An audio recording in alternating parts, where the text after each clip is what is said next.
সারোয়ার হোসেন নামে এক যুবক ব্যাটারি চালিত অটোরিকশায় বসে আছেন, হাতে রয়েছে মাইক। পাশে দাঁড়িয়ে আছেন আরেক যুবক, তার হাতে সারোয়ারের বিদেশ যাওয়ার ভিসার কাগজ। এরপরই সারোয়ার মাইকে বলেন, আমার নাম সারোয়ার হোসেন রাব্বি, এলাকার মানুষ আদর করে বাপ্পি নামে ডাকে। আমাকে কিস্তি দেওয়ার জন্য 13 জনকে বাড়িতে এনেছি, 13 জনকেই কোনো হৃদয়বান ব্যক্তি না করে দিয়েছে। এরপরই শুরু করেন অকথ্য ভাষায় গালাগাল। আমার নাম হইছে সারোয়ার হোসেন রাব্বি, আমরা সবাই আদর করে বাপ্পি দেয় আমার এলাকাবাসী। হাতে ভিসা নিয়ে সারোয়ার আরো বলেন, এই যে আমার ভিসা, এই ভিসার মেয়াদ শেষ হয়ে যাচ্ছে, 1 লাখ টাকার জন্য বিদেশ যেতে পারছি না। স্যান্ডেলিনা সো, রূপচর্চায় আভিজাত্য। যতজন লোক কিস্তি দিতে আসে তাদের না করে দেয়।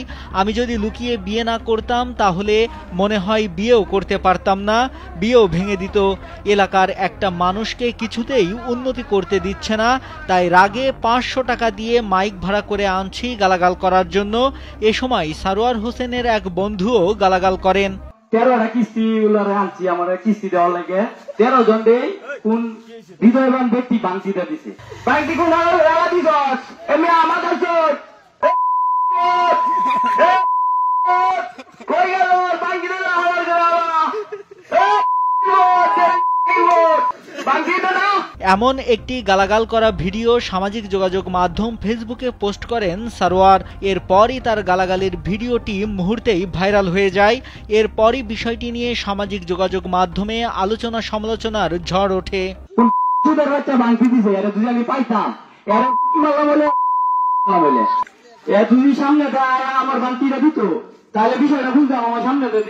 ভিডিওটি পোস্ট করে সারোয়ার ফেসবুকে এক স্ট্যাটাস দেন। সেখানে তিনি লেখেন, আসসালামু আলাইকুম, প্রথমেই আমি ক্ষমা চেয়ে নিচ্ছি, আপনারা আমাকে ক্ষমা করবেন, কারণ এই ভিডিওতে আমি অনেক খারাপ ভাষায় গালাগালি করেছি, এই জন্য আমি আবারও ক্ষমা চেয়ে নিচ্ছি। আমি কেন এমন করেছি শুনুন। আমি সৌদি আরবে যাব, গত 4 মাস যাবৎ চেষ্টা করছি, কিন্তু আমার কাছে 1 লক্ষ টাকা না থাকার কারণে যেতে পারছি না। গত 1 মাসে আমি বিভিন্ন সমিতির কাছে লোনের জন্য আবেদন করেছি, কিন্তু সবকিছু ঠিক থাকার পরও যেদিন সমিতির লোক আমাকে টাকা দেবে সেদিন কেউ না কেউ আমার নামে উল্টাপাল্টা বলে ওদেরকে নিষেধ করে আসে আমাকে লোন না দেওয়ার জন্য। কিন্তু আমার প্রশ্ন হচ্ছে, আমার কাছে কেউ 1 টাকা পাবে না, কারোর টাকা মেরে খাইনি, কোনোদিন জেনে বুঝে কারোর ক্ষতিও করিনি, তাহলে কেন আমার সাথে এমন বৈষম্য করে আমার এলাকার লোক?